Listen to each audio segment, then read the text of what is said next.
L'absurde, de façon triviale, se définit comme ce qui est contraire au bon sens, à l'orthodoxie.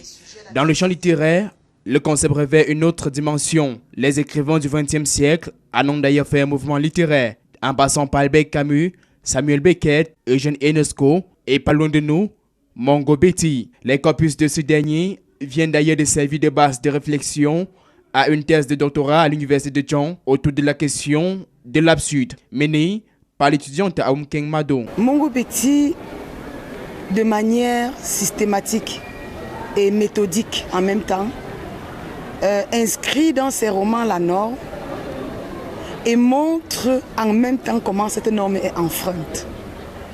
Et ça m'a fait penser à l'absurde tel que défini par Albert Camus.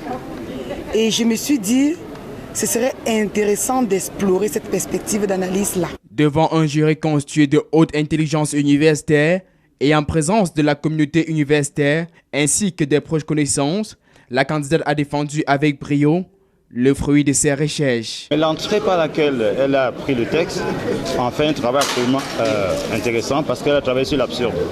Or, le concept de l'absurde n'a jamais été étudié ni chez Mongo Betty ni chez la plupart des auteurs africains. Pour le professeur Edande Minko, c'est un appel à l'endroit de la gente féminine qui se fait encore rare dans le cercle fermé du corps enseignant universitaire. Vous voyez, quand il y a même le pourcentage, les statistiques ne montrent pas que beaucoup de dames arrivent au niveau de l'enseignement supérieur, comme alors qu'à l'école primaire et maternelle, la plupart du temps, on ne voit que des dames.